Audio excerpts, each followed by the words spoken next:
Gente, o PHB News hoje entrevista Antônio de Pádua Marques, jornalista, escritor e produtor da TV Delta Parnaíba. Ele vai conversar aqui com a gente e dizer a quantos anda a comunicação aqui na nossa cidade. Padinha, é um prazer estar aqui com você. Nós sabemos que trabalhar na comunicação não é um verdadeiro nem um eterno andar, caminhar pelas ruas das flores. E eu queria que você contasse aqui pra gente como é que começou esse seu amor pela comunicação e como tudo foi iniciado e como você chegou aqui em Parnaíba. A minha chegada em Parnaíba, depois de formado, foi procurar conhecer quem eram as pessoas que lidavam com a comunicação. E a primeira pessoa que me deu assim, a oportunidade de trabalhar foi a Marise Assunção, que era correspondente do jornal O Dia. A partir de então eu comecei a me interar com as outras pessoas e a partir de então comecei a trabalhar colaborando com jornais como o Correio do Povo, do Francisco Carvalho e do Zé Luiz de Carvalho. Mas eu precisava mostrar uma qualificação que me vinha de fora. E eu comecei a imprimir esse lado profissional nos jornais por onde eu trabalhei, que foi o próprio Tribuna do Litoral, o Correio do Povo, depois o Folha do Buriti, e como correspondente também do jornal O Dia e do Meio Norte. Então, Diário do Povo também, colaborei também. Então, exigia-se na época, e ainda hoje eu sou muito exigente com relação a isso, a qualidade do texto, a coerência da informação, essa ética reluzente com o que está sendo editado, com o que está sendo levado até o telespectador ou o leitor. Então, são esses fundamentos que já vêm de minha formação e que eu não abro mão de forma nenhuma. Essa coisa de tirar o lado político do jornalismo, de tirar essa influência político-partidária do jornalismo, são uma das situações que mais persigo dentro do meu trabalho. Então, essa tem sido a minha pauta de trabalho esses anos todos, quase 20 anos de Parnaíba. Padinha, você é formado pela ECAC, que é a Escola de Comunicação Assis Chateaubriand, no Rio de Janeiro. E você, como muitos outros jornalistas aqui do Brasil, você pegou a comunicação na fase analógica e agora nós estamos entrando na fase digital. Tem como explicar isso de uma maneira mais simples para a gente entender como é que essa transformação está se processando e aonde a gente vai poder chegar com isso? É um dos grandes desafios dessa geração de jornalistas que vem do formato antigo, se adaptar a essas novas tecnologias e essas novas tendências da comunicação ser mais dinâmica, de ser mais rápida. Mas, naturalmente, que existe um tempo, né? Existe um período de carência para que os jornalistas antigos se adaptem a essas circunstâncias e passem a trabalhar no mesmo pé de igualdade com a nova geração. O que está existindo hoje em dia, de uma forma até errada, é que o processo de comunicação pela internet ele está sendo utilizado para a comunicação de curta distância, quando na verdade ele foi criado para comunicação de longa distância. Parnaíba mesmo é um exemplo disso. Nós temos, na ausência de jornais, na ausência de emissora de rádio e na precariedade até mesmo dos dois canais de televisão que trabalham de forma precária, a internet, os portais, os blogs, eles praticamente estão substituindo esses veículos de comunicação. Só que eles estão sendo exigidos e estão sendo utilizados de forma errada. Eles são veículos de comunicação para longa distância. Eles estão sendo, no nosso caso, eles estão sendo utilizados para curta distância. Então, nunca se vai imaginar a se dizer, olha, eu vi notícia tal na TV ou no rádio ou no jornal. Se diz assim, eu vi na internet. Quer dizer, ela nem precisaria chegar na internet, nem precisaria chegar nesse estágio, nesse lugar, e ser veiculada por nessa situação para chegar à população. Bastava que os normais, os veículos chamados normais, rádio, TV e jornal, eles voltassem a ter um peso dentro da comunicação de Parnaíba, um peso que representasse uma cobertura muito grande. Então, essa situação de formar jornalistas já observando e já se cobrando deles uma participação na internet é muito desgastante e não leva a um conceito de formação muito boa, porque as pessoas se adaptaram e acostumaram-se a trabalhar com textos pequenos, mal redigidos e sem nenhuma característica de jornal, sem nenhuma característica de peso que realmente represente a informação correta.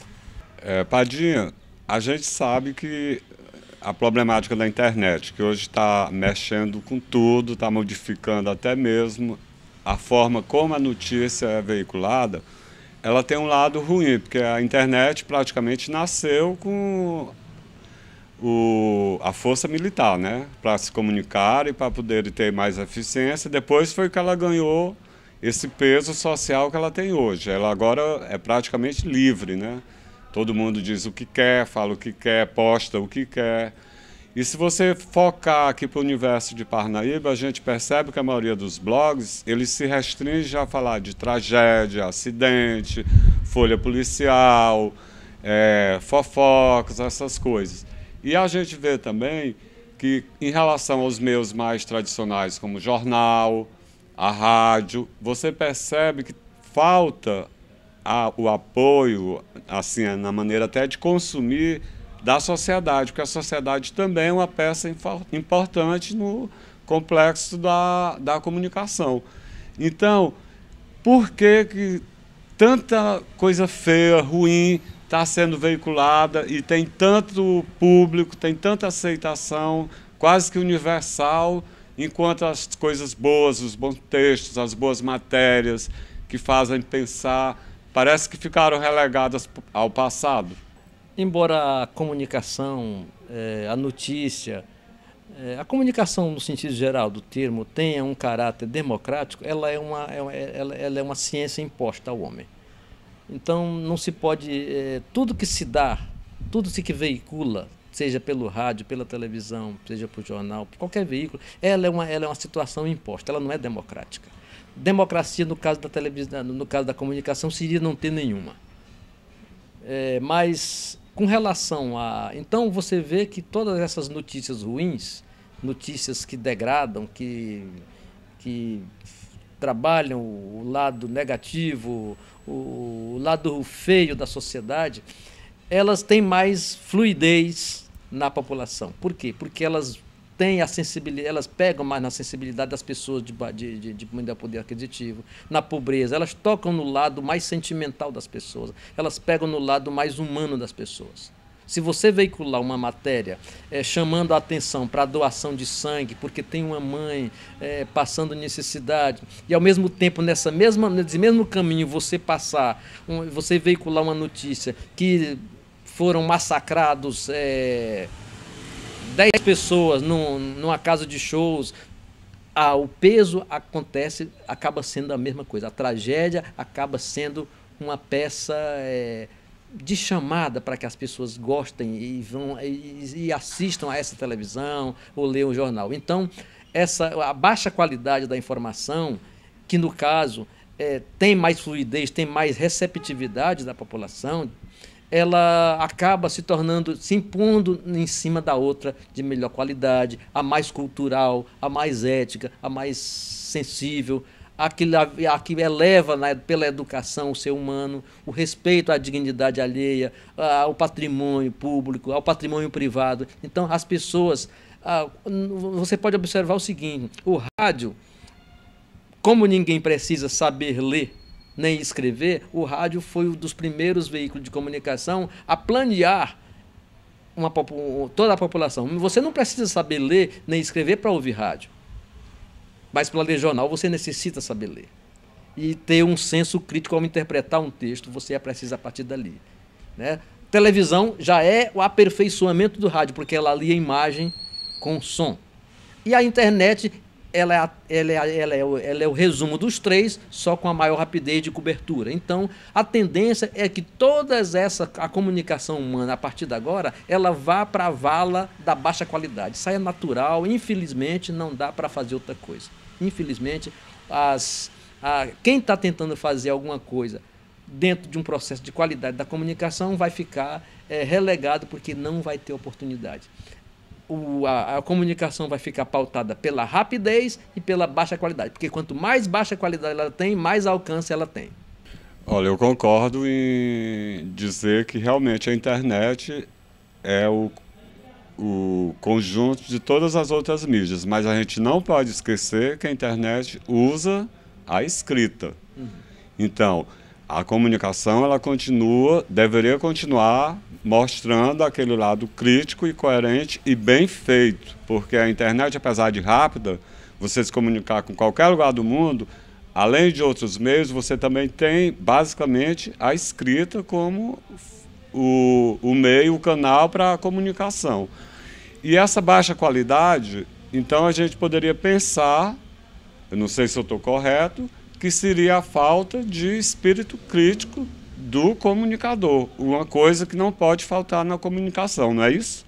É muito coerente essa sua posição e realmente ela corrobora a opinião de outros comunicadores. Na verdade, o processo de comunicação pela internet, que deveria ser bem feito, que deveria primar pela qualidade do texto, mas porque existe no caminho uma questão de rapidez, ele acaba destituindo todo o processo de qualidade técnica, de qualidade gramatical, de qualidade na informação. Você vê, por exemplo, palavras abreviadas de forma errada quando você escreve, né? Na internet, quando você comunica no bate-papo com um amigo, ou então está fazendo um comentário sobre determinada coisa no Facebook. Então você escreve uma palavra errada, mas automaticamente você é aceito, né? Primeiro porque se você for primar pela correção do texto, você vai levar muito tempo, você não vai dominar a rapidez necessária e exigida pelo processo. Então você acaba se tornando atrasado, né, no sentido de tempo, em se comunicar com o seu parceiro que está do outro lado.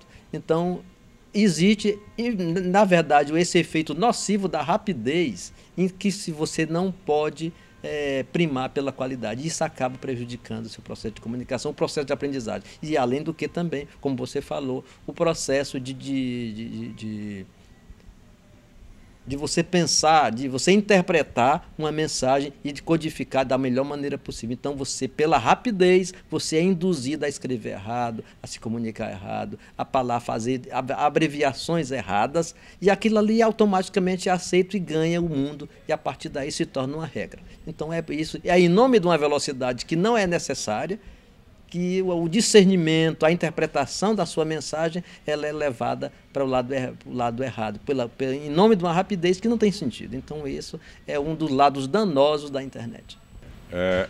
Muito boa essa sua observação em relação à velocidade e a não se perder tempo. Mas isso aí nós caímos no bate-papo, né? Que é o famoso Messenger, trocar mensagem. E se você transformar isso na realidade, no mundo concreto, real, é a linguagem coloquial. Mas quando você parte para o texto escrito, essas regras não deveriam ser observadas, e sim a regra da boa escrita, né, que é a boa informação. E eu queria agora que você, como escritor, muito conhecido aqui na nossa região, falasse um pouquinho sobre o seu livro, que é A Rua das Flores, antes que você nos diga se realmente há comunicação atualmente em Parnaíba. O livro A Rua das Flores é o meu primeiro livro a ser publicado dentre uns 8 que eu tenho escritos. Na verdade, ele começou a ser escrito em 1999, através de uma competição entre eu e um amigo. Ele não tinha esse nome, ele só tinha um nome, era A Rua. E por uma coincidência, ele começou a ser escrito na mesma época do livro do meu amigo. Só que ele não terminou o dele, ele terminou 10 anos depois. E eu dei continuidade ao meu livro. Ele se passa em Parnaíba, ele é ambientado em Parnaíba, o que é um fato raro. Eu creio até que não deva isso servir como pedantismo de minha parte. Mas eu creio que o último livro que foi ambientado em Parnaíba, o que é mais conhecido é Beira Rio, Beira Vida. E, aliás, a tetralogia piauiense do Assis Brasil. O meu livro, A Rua das Flores, ele é ambientado em Parnaíba, na região da Lagoa do Bebedouro. Eu só fiquei sabendo que existia essa Rua das Flores depois de muito tempo. Foi uma coincidência. Todos os personagens, aliás, toda a geografia que está no livro, ela realmente existe. A Rua das Flores existe e está no livro. Mas eu não sabia que existia essa rua. Depois de muito tempo, foi que um amigo meu me levou para mostrar que realmente a rua existe. E alguns aspectos muito pitorescos, muito próximos da realidade, estão ainda hoje lá na Rua das Flores. E fora os outros livros. Ele conta a história de um menino que, ao morrer afogado na Lagoa do Bebedouro, num dia de brincadeira, um dia de tarde de brincadeira, ele acaba trazendo sofrimento para a família toda pelo resto da vida. E ao longo dos anos, ao longo da memória da família, o pai, a mãe, os outros irmãos, esse espírito, não o espírito, essa mágoa, essa queixa, esse sofrimento vai levar a família toda à desagregação.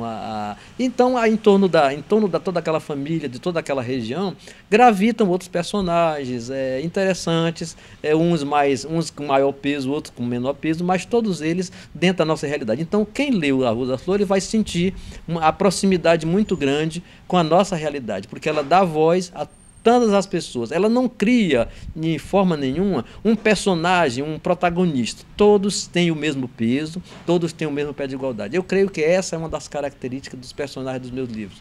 Eles têm um peso igual e eles estão muito próximos da realidade nossa.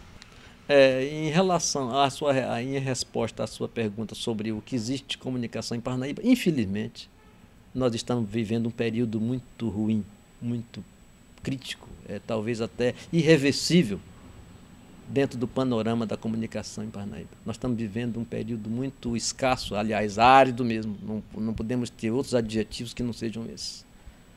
As reservas de comunicação, as reservas de inteligência dentro do jornalismo parnaibano, que se formaram durante muito tempo, a muita custa, elas estão hoje em dia todas relegadas, estão todas desprezadas. Da experiência de homens maravilhosos que deram ao sentido da comunicação de Parnaíba, eles estão hoje em dia fora do campo profissional, do campo de atuação. E isso é muito ruim. Nós não criamos realmente uma reserva de trabalho para uma nova geração. Simplesmente o mecanismo, o equipamento de trabalho deixou de existir e deixou de fora centenas de homens, centenas de profissionais que deveriam hoje estar com suas experiências, trazendo a boa comunicação, formados na ética, na virtude, nos respeitos. Então, eles estão todos fora do mercado de trabalho. Quando não, vivendo de outras atividades alheias às suas aptidões. Então isso aí é muito danoso. Para nós recuperarmos esse tempo vai ser muito difícil, vai ser muito complicado.